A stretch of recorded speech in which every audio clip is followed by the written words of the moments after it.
앞서 톱뉴스로 전해드렸듯이 내년 최저임금이 시간당 8,350원으로 결정됐습니다. 올해보다 10.9% 오른 액수입니다. 하지만 이번 결정에 노사 모두 반발하고 있습니다. 자세한 내용 정철진 경제평론가 또 이인철 참 좋은 경제연구소 소장과 함께 자세한 내용 살펴보겠습니다. 어서 오십시오. 네, 안녕하십니까. 네, 최저임금위원회가 오늘 새벽에 내년도 최저임금 8,350원으로 결정을 내렸습니다. 굉장히 어렵게 결정이 났죠? 그렇습니다. 참 불협화음도 많았고요. 사건, 사고 다양한 이야기가 있었는데 일단 최초의 안부터 좀 보면은요. 노동계 같은 경우에는 1,790원의 안을 제안을 했었습니다. 예. 굉장히 상당히 높은 액수죠. 지금 올해보다 거의 40%가 넘는 인상안인데 예. 이 노측 같은 경우에 근로자 측에서는 저 10,000원대의 이 최저임금이 뭐냐? 최근에 이 최저임금 상위 범위가 넓어지지 않았었습니까? 예. 그것들을 반영한 액수였고 반면에 경영계 쪽에서는 이 사측에서는 현재 액수를 동결해야 된다라는 안이 있었는데 이 중간의 과정들을 좀 보면은 이제 최저임금 업종별 차등화라는 또 다른 이슈가 왔습니다. 예. 그러니까 업종별로 최저임금 액수를 좀 차별화해야 된다는 안이 왔다가 이게 완전 부결됐거든요. 그러면서 마지막 최종 표결 때는 사용자 측의 9명이 모두 참가를 하지 않았고요. 예. 노측에서도 즉 근로자 측에서도 민노총에 4분이 또 빠지게 되면서 결과적으로는 27명 중에 14명만이 남아서 최종 표결을 하게 됐는데 최종 표결의 안은 어떻게 됐느냐? 공익위원 쪽 9명에서 내놓은 안이 이번에 최종 확정된 10%대 안이었고 예. 근로자 측에서는 15%대 안을 낳았는데 최종적으로는 이 공익위원 측 안이 표결에서 통과가 되면서 이제 내년도 시간당 최저임금은 8,350원으로 결정이 되는 참 많은 우여곡절들이 있었던 이제 그런 안이었었다. 예. 그런 결론이었다 이렇게 보여집니다. 네, 이번 결정 어떻게 보셨습니까? 사실은 올해 최저임금 인상폭에 대한 후폭풍이 아직 가라앉질 않았습니다. 예. 그럼에도 불구하고 지금 반쪽짜리 이제 이 합의였다라고 이제 볼 수밖에 없는 게 예. 사실은 문재인 대통령의 공약상을 이행하기 위해선 앞으로 2년 동안 연평균 15% 이상의 인상을 가져가야 예. 2020년에 시간당 이제 10,000원대 최저임금이 달성이 되는데 지금 보면 인상률은 10.9%입니다. 그러다 보니까 지금 이게 속도 조절의 어떤 이의 제기를 좀 반영한 게 아니냐라는 이제 얘기가 있으면서 노사 모두가 지금 불만족스럽다는 겁니다. 그리고 네. 이제 최저임금이 지난 1988년 첫 도입된 이후에 이렇게 사용자 측 전원이 빠져서 이렇게 의결된 것도 굉장히 이례적이기 때문에 예. 앞으로 이제 이 사용자 측에서는 특히나 이제 어려운 가장 이제 적절한 어떤 대안으로 제시했던 업종별 차등화 좀 하자. 5인 미만 영세 상인 도소업이나 어떤 이런 임시 이런 근로자의 경우에는 영업장의 경우에는 업종별로 좀 차등화하자라는 안이 이제 전원 이제 부결로 되다 예. 보니까 이 모라토리엄까지 이제 선언하는 상황이어서 아마 후폭풍이 굉장히 만만치 않다. 사회적 비용이 굉장히 꽤 많이 들 것으로 보입니다. 예. 국내 최저임금 30년 역사상 8,000원대에 접어든 액수가 8,000원대에 접어든 것은 처음입니다. 어떤 의미를 부여할 수 있을까요? 다양한 의미가 있죠. 그러니까 최초의 문재인 대통령이 후보자 시절 공약사안이 이제 시간당 10,000원이라는 거였지 않았었습니까? 예. 시간당 10,000원이라는 최저임금이 우리 경제 수준에 있어서의 유럽이라든가 기타 다른 국가에서는 이제 충분히 실현 가능하다라고 해서 저 공약을 이제 들고 나온 것이고요. 예. 저것들을 이제 실현하는 과정이었었는데 지금까지 이제 흐름을 좀 보면 문제는 뭐였느냐? 충분히 우리 경제는 시간당 10,000원이라는 최저임금을 버텨낼 수가 있다라고 판단했을 수가 있는데 예. 뚜껑을 알고 보면 우리가 독일이라든가 호주라든가 프랑스와는 다른 좀 구조적인 모순들이 좀 있었던 겁니다. 예. 가령 살인적인 임대료 같은 경우 또 임대료 같은 경우도 갱신기간이라 이런 거에 있어서 굉장히 영세소상공인들이 차별을 많이 받았거든요. 예. 또 갑질들, 가맹점주, 프랜차이즈 본사의 갑질들이라든가 특히 다른 나라에 비해서 우리나라가 굉장히 자영업자 수가 또 많습니다. 이거는 인구 구조의 또 하나의 베이비붐의 은퇴 때문에 이런 것들인데 예. 그런데 이런 것들에 대한 고려를 실질적으로 좀 많이 간과했던 것이 아닌가 이런 것들과 함께 좀 반영하는 그런 어떤 하나의 최저임금 인상 쪽도 고려했었으면은 지금과 같은 이런 참 원치 않는 누구도 원치 않는 그런 협상의 모습이 되지 않았나 이렇게 보여지고 있습니다. 예. 지금 사실은 지금 나타나고 있는 고용 지표들을 보게 되면 사실은 정부나 청와대의 경우에는 고용 지표 악화의 원인을 어떤 제조업의 침체나 아니면 이제 어떤 기본적인 인력의 문제, 인력 구조의 문제를 들고 있는데 예. 그보다는 오히려 최저임금의 이제 파급 효과가 좀 더 영향을 미치고 있는 게 아니냐. 앞서 이제 임시직, 일용직 근로자들이 거의 7개월 연속 줄고 있습니다. 예. 그런 걸 감안하게 되면 그래서 이제 뭐 김동연 경제부총리나 아니면 홍종학 이제 중소기업 벤처 장관까지 나서서 속도 조절론을 얘기했는데 근데 이미 청와대에서는 가이드라인을 줬어요. 예. 뭐 고용지표 부진의 원인이 이 최저임금의 급격한 인상은 아니다. 그러다 보니까 환자가 아프면 정확한 원인 처방이 필요한데 예. 그러다 보니까 원인에 대해서는 위에는 간과하고 그 외에서 해법을 찾으려고 하다 보니 이처럼 이제 모두가 다 원치 않는 결과를 초래한 것이라고 생각이 됩니다. 예. 앞서 그 최저임금의 연도별 변화 그래프를 봤는데 꾸준히 상승하면서 최근 몇 년 동안 또 급격하게 오른 상황이었어요. 맞습니다. 그래서 올해는 10.9%였는데 이 퍼센트는 지난해에 비하면은 5.5%포인트가 낮은 폭입니다. 그 점에 대해서는 어떻게 보십니까? 사실은 그 지금 5.5%가 낮아져서 이제 아마 2020년 이제 시간당 10,000원은 아마 1년 정도 뒤로 미뤄질 것으로 보입니다. 예. 2021년 정도 돼서야 될 것으로 보이는데 지금 중소 영세 상인들이 얘기하고 있는 건 지난 1년 동안 16.4%의 급격한 인상을 해봤고 그리고 이제 2년 정도 올해분까지 하게 되면 29%가 오른 셈이거든요. 예. 그러다 보니까 우리 가맹점주들 가운데 과연 매출이 29% 이상 늘어난 기업이 있겠느냐라고 이제 항변을 하고 있는 거고 앞서 이제 뭐 정평론가 이제 지적했던 것처럼 정말로 구조적인 문제를 들었다면 뭐 임대료라든가 대기업의 갑질이라든가 뭐 프랜차이즈의 뭐 납품 단가 이제 후려치기 같은 것들을 먼저 개선하고 난 다음에 그리고 난 다음에 이제 정말 기울어진 운동장을 바로잡고 난 다음에 이제 이런 이 최저임금의 어떤 급격한 인상이 있었다면 이처럼 이제 을과 을의 대결이 아닐 수 있었는데라는 아쉬움이 남는데 이 두 개를 동시에 진행하면서도 사실 사용자 측이나 그리고 이제 근로자 측이 그런 대기업의 갑질에 대해서 개선할 수 있는 여지는 없습니다. 그건 충분히 정부의 몫이기 때문에 우선순위에서 조금 잘못된 게 아닌가라는 생각이 듭니다. 예. 앞서 그 최저임금 10,000원까지 인상한 공약이 한 1년 정도 늦춰질 거라고 지금 예상을 하셨는데 동의를 하십니까? 근데 뭐 현실적으로 그렇게 될 수밖에 없죠. 올해가 8,000원대니까 네. 2020년에 10,000원이 가려면은 여기에서 거의 또 하나 20% 상당의 이제 내년도에 회의를 해서 올려야 되는데 지금 우리의 뭐 내수 부진, 소비 성향 상태라든가 이런 것들이 여기서 추가로 거의 20%의 인상을 또 하기는 힘들어지는 거거든요. 예. 그래서 일단은 2020년 10,000원 공약은 현실적으로도 올해 일단 여기 10.9% 인상과 함께는 일단은 힘들어 보인다 이렇게 볼 수 있습니다. 예. 그 최저임금 흔히들 그 다른 국가들과 비교도 많이 합니다만은 공약은 10,000원으로 돼 있습니다. 지금 8,000원까지 와 있는데 외국과 비교하면 어떻게 이거를 풀이를 해야 될까요? 사실 그 언론을 보다 보면 정말 이게 어떤 게 맞을까?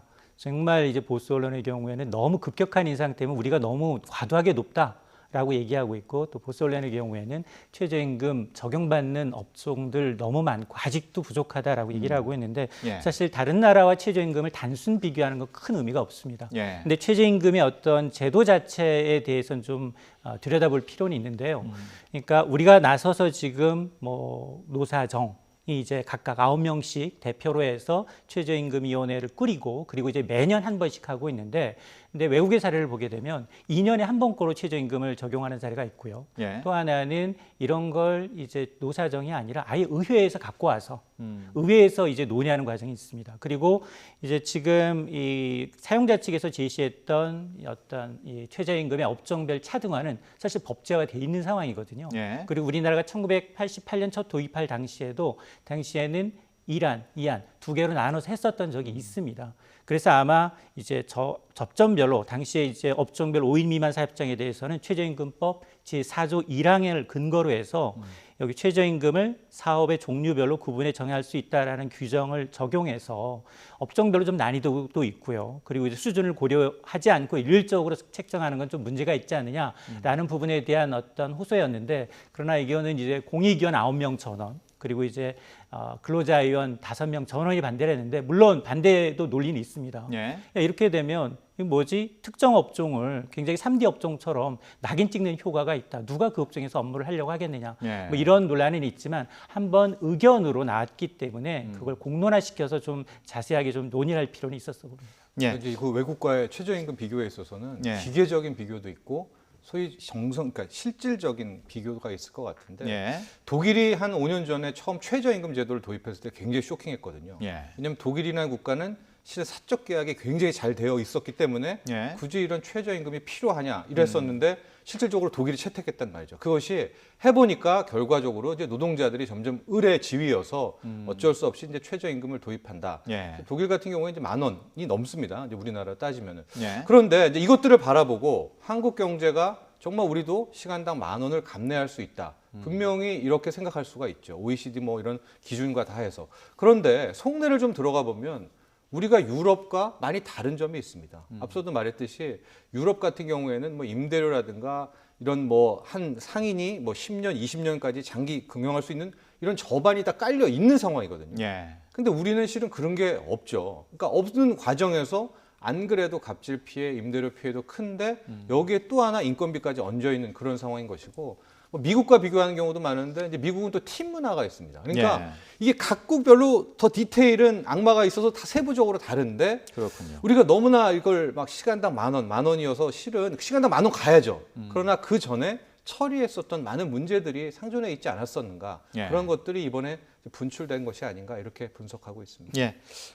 일단 내년도 최저임금 시간당 8,350원으로 결정이 났습니다. 과연 우리 경제와 사회에 이런 8,350원이라는 액수가 어떤 영향을 미칠 것으로 예상하십니까? 지금 사실은 올해도 이 최저임금 인상의 파장으로 인해서 물가가 오르고 그리고 이제 많은 영세 사업자들이 정말로 자발적으로 인력을 줄이든가 아니면 가족 인력을 대체하든가의 어떤 기로에 서 있었거든요. 예. 그래서 사실은 경제 성장이 답보되지 않은 상황에서는 이렇게 최저임금을 급격한 인상은 을과 을의 어떤 대결 양상으로 갈 수밖에 없는데 예. 근데 선의의 좋은 결과가 반드시 뭐 좋게 귀결되지 않는다라는 우리는 경험적으로 느껴왔기 때문에 이런 현장의 목소리를 많이 좀 들어볼 필요가 있어 보입니다. 예. 정말 이제 노동계의 목소리뿐만이 아니라 그리고 지금 이 산업이 사실은 이런 이제 자영업을 하시는 분들이 우리 주변에 있는 형님, 사촌, 이웃들이거든요. 이분들이 왜 사업을 접을 수밖에 없고 7만여 명이 되는 편의점 업계가 모라토리엄을 선언해서 내가 범법자가 될 테니까 나를 잡아가세요라는 상황까지 치닫게 됐는지를 예. 고민해 볼 필요가 있거든요. 실제로 저희 그 아파트는 3년 된 굉장히 신축 아파트임에도 불구하고 편의점들이 너무 빨리 들어왔다 너무 빨리 없어집니다. 예. 그런 걸 보게 되면 우리 주변에 정말 퇴직하고 나서 어쩔 수 없이 택한 이 자영업의 길에서 사장님 소리를 듣겠는데 오히려 이 편의점이라는 업성 특성상 8시간 근무를 하게 되면 적어도 2명 이상의 인력이 더 필요하죠. 그럼에도 불구하고 나는 최저임금뿐만이 아니라 사장인 자신이 오히려 주당 이 최저 52시간 근로에 적용받지 못하는 사례가 나오고 있기 때문에 예. 너무 공약에 따라서 어떤 정책을 밀어붙이면 사실은 이제 부작용이 굉장히 커질 수 있는 만큼 이에 대한 좀 세밀한 관찰이 좀 필요해 보입니다. 예. 지금 두 분 말씀 쭉 들어보면은 최저임금 인상이 좀 급하지 않았나 하는 느낌이 들거든요. 그러니까 급했다라기보다는 그 전에 처리해야 될 문제가 산적했는데 그것들은 그냥 둔 채로 시도했던 그런 아쉬움이 남아 있는 거죠. 예. 예를 든다면 우리가 지금 그 가장 문제가 되는 게 아파트의 어떤 위층 아래간 층간 소음이지 않습니까? 예. 층간 소음 문제 때문에 정말로 굉장히 이웃 간 살인까지 이어지는 형태인데 자, 그 문제를 거슬러 올라가면 건설사의 잘못된 구조 설계 때문일 테고 예. 더 거슬러 올라가면 국토부가 그 문제를 방관해서 정말 기준을 좀 견고하게 했다면 그런 문제가 없을 수도 있었는데 뭐 택배 대란도 그렇고요. 나중에 보게 되면 결국은 보게 되면 을과 을의 대결이 그 기존의 기초를 잘못 깔아놓은 정부라는 사실을 좀 간과하는 측면이 있어 보입니다. 예. 그 층간 소음은 어느 정도 그래도 정부에서 조금 해결을 하기 위해서 노력은 하고 있죠. 새로 지어진 이제 아파트 안에서는 조금 이제 개선의 노력은 있는데 그럼에도 불구하고 아직도 사실 새로 입주한 아파트의 경우에는 굉장히 이 때문에 이제 분쟁이 좀 많죠. 예, 그렇군요. 이번 표결 앞서 말씀드렸습니다마는 노동계를 대표하는 근로자위원 또 공익위원만 참석을 했습니다. 사용자 위원은 불참을 했습니다. 이 때문에 반쪽짜리 결과라는 비판을 받고는 있습니다. 이 사용자 위원들 불참할 수밖에 없었는지 이런 의문도 드는데 어떻게 보십니까? 그 두 가지였던 겁니다. 이제 불참의 계기가 됐던 게 앞서 얘기했던 업종별 차등화 적용이 예. 이제 전체 부결이 났거든요. 예. 거기에 하나가 빌미가 됐던 거고 또 하나 지금 이제 사용자 측에서도 우리가 사용자라고 부르지만 이번에 굉장히 이슈화된 것은 그 내에 있는 영세 소상공인 우리가 말하는 가게 사장님들이거든요. 예. 그러니까 가게 사장님들 입장에서는 실은 참 이 값도 아니고 집이가 이제 을의 위치에 가까운데 이분들이 이제 강력 반발을 하게 되면서 전체 네. 사측이 빠지게 됐다 이렇게 볼 수가 있을 것 같습니다. 어떻습니까? 지금 말씀하신 대로 반발이 큰데 앞으로 어떤 조금 앞서서 후폭풍 말씀도 하셨는데 좀 우려가 되는 상황일까요? 맞습니다. 지금 단체적으로 이제 7만여 이제 편의점 업계가 단체 행동에 나서서 일단 휴업을 하게 되면 단체 휴업을 하게 되면 지금 1인 가구가 굉장히 많아졌거든요. 예. 그리고 이제 이 대형 마트보다는 간편하게 편의점을 찾는 인구가 급증하고 있는 상황에서 뭐 소비자들의 피해는 말할 수 없고요. 그리고 뭐 이렇게 장기화됐을 경우에는 사회적인 어떤 이로 인한 이 피해가 더 커질 수 있기 때문에 물론 이 지금 뭐 정부 측에서는 일자리 안정기금을 좀 더 예. 이런 부분에 이제 투입을 하겠다라고 하는데 올해도 사실은 한 3조 원 정도 투입은 돼 있습니다. 예. 근데 이런 걸 불협화음이 날 때마다 정부는 문제를 던져놓고 제기해놓고 그걸 또 혈세로 메꾸려는 데 대한 반발도 만만치가 않거든요. 예. 그러다 보니까 정말 이제 현장에서의 어떤 목소리를 그리고 이제 소상공인 측이 또 반발하고 있는 건 이미 이 뭐 공익위원 9명이 전부 다 근로자 측에 편향된 의견을 내고 있어서 예. 어떻게 이제 최저임금의 업종별 차등화를 해놨는데 전부 다 반대를 했거든요. 그러다 보니 이미 이제 이 회의에 참석한다 하더라도 최저임금위원회 전체 회의에 이제 참석한다 하더라도 결코 이제 이 자기네들 입장을 이제 대변해 줄 수 있는 사람이 없다라는 측면을 부각하고 있기 때문에 이 부분에 대한 이제 이 고려도 좀 필요해 보입니다. 예. 업종별 차등화 이거는 정말 받아들이기 어려웠을까요? 이게 이제 우리가 그동안의 트렌드를 좀 봐야 되거든요. 이제 최저임금이 처음 시작될 때 80년대만 해도 우리나라가 업종별 차등화라는 게 있습니다. 예. 업종별 차등화는 쉽게 말하면 각 업종마다 부가가치가 다르지 않습니까? 노동 생산성이라고 표현할 수 있을 것 같은데 그것들이 높은 업종이 있고 낮은 업종이 있고 예. 낮은 업종 같은 경우에는 최저임금을 맞췄을 경우에는 뭐 못 맞추니까요. 평균보다 낮으니까 이런 경우에는 좀 조정할 필요가 있겠다. 특히 뭐 최근에 숙박업 도소매 같은 경우에는 또 차등화해서 내지는 근로자 5인 미만 사업장에는 뭐 또 다른 룰을 적용한다라는 게 이제 업종별 차등화 이제 안인데 예.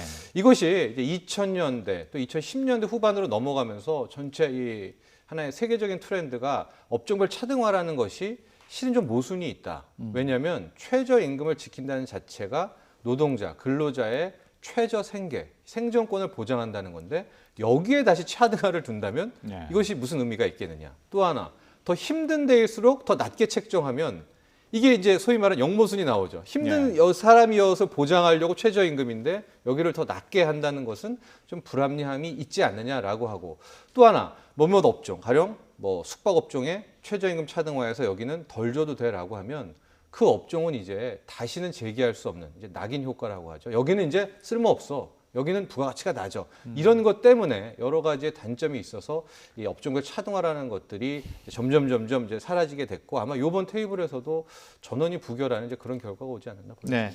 앞서 올해 내년도 최저임금 결정과 관련해서 노사 모두 반대한다고 얘기를 했습니다만 특히 노동계 만족하지 못하고 있는 정도가 심한 것 같아요. 이번 전원회의에도 사실은 민주노총 4명의 위원은 빠졌습니다. 그 이유가 이전에 5월에 있었던 결정이죠. 최저임금 산입 범위가 좀 확대가 됐죠.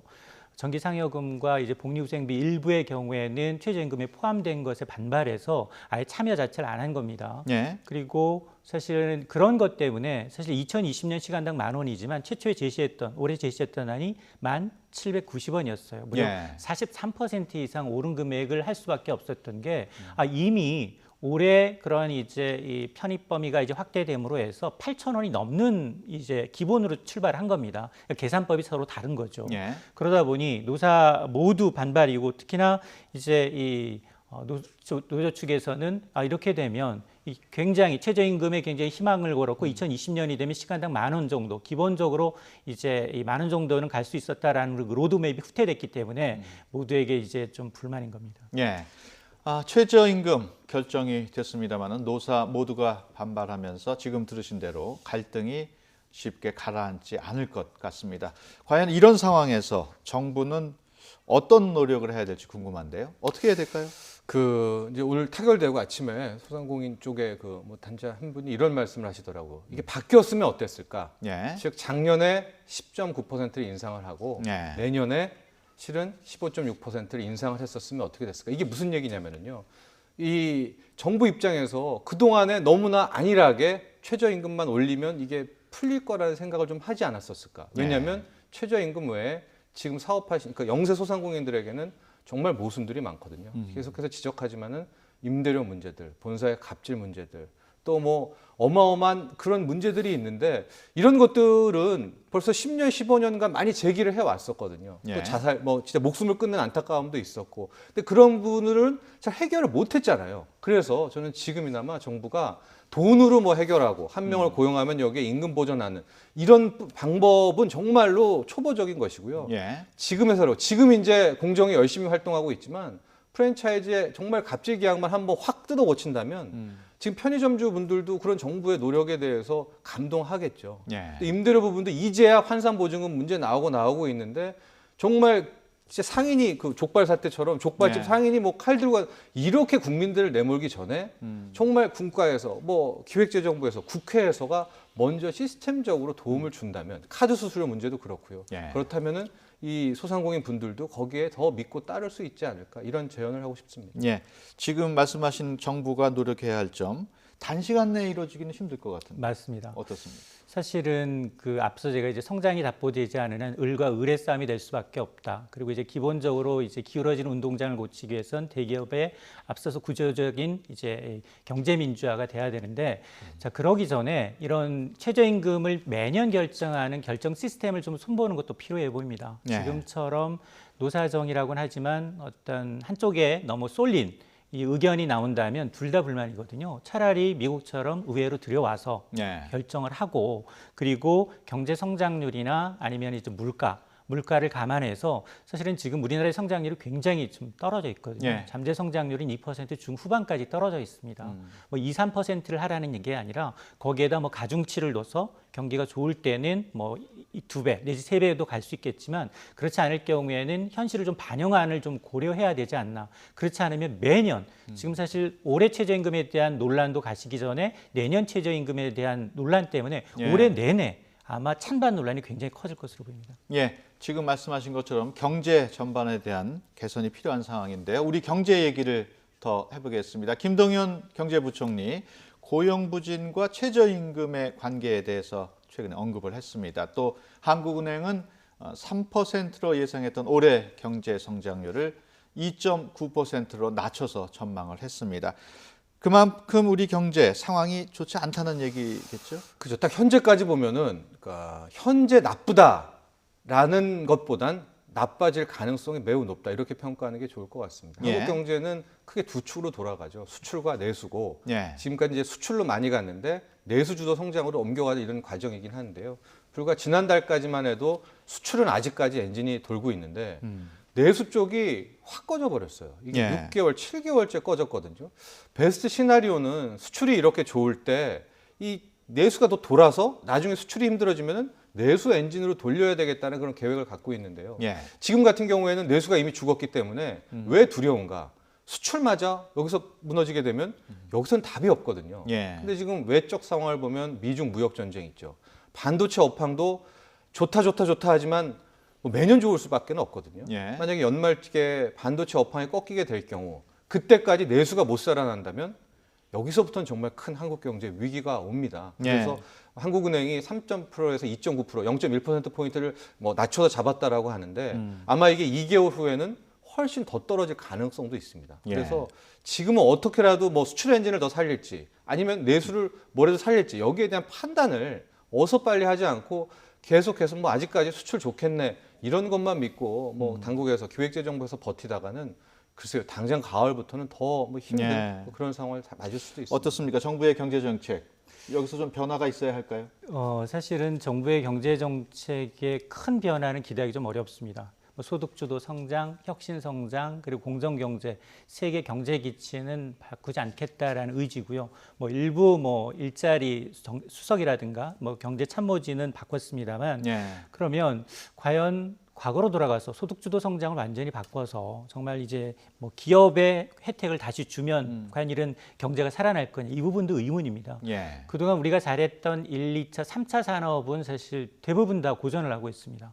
지금 뭐 자동차, 조선, 뭐 중구장대한 산업들이 대부분 다 이제 밀리고 있고 경쟁력에서 반도체 하나 남아 있는 상황이거든요. 그러면 과연 우리가 이제 혁신 성장을 강조하면서 기업의 일자리를 주기 위해서 규제를 이제 얘기하고 있는데 예. 지금 4차 산업에서도 우리 현황을 보면 잘하는 게 거의 없습니다. 지금 전 세계적으로 가장 부가가치를 많이 살리고 있는 4차 산업 가운데는 공유 경제가 있습니다. 뭐 우리가 다 알다시피 우버라든가 예. 에어비앤비라든가 근데 국내에 들어오면 불법입니다. 예. 그러니까 기존 업종과의 이해관계 때문에 정부가 교통정리를 못하고 있습니다. 이러는 사이에 우리는 경쟁력이 도태되고 있거든요. 예. 그리고 이런 이제 G2의 무역 전쟁으로 인해서 수출 의존도가 높은 우리 경제 수출 의존도는 거의 68%입니다. 그러다 보니까 이게 철강에서 그치는 게 아니라 반도체, 자동차로 이어지면 내년까지 해법이 없습니다. 예. 그러다 보니까 이런 그 얘기가 나올 때마다 하는 게 우리 내수를 좀 키워야 됩니다. 그리고 수출을 다변화해야 됩니다. 이런 얘기를 하고 있지만 이거는 지금 10년째 얘기만 되고 있거든요. 예. 그리고 심지어 이제 뭐 서비스업 선진화 방안은 국회에 수년째 잠만 자고 있습니다. 그게 반드시 여당이 발목을 잡아서 그러냐? 야당이 잘못하고 있는 것도 분명히 있지만 예. 여당도 반대하는 것들이 많기 때문에 국회가 이 혁신 성장을 정부 주도가 아니라 국회 주도로 해야 할 필요가 있어 보입니다. 예, 알겠습니다.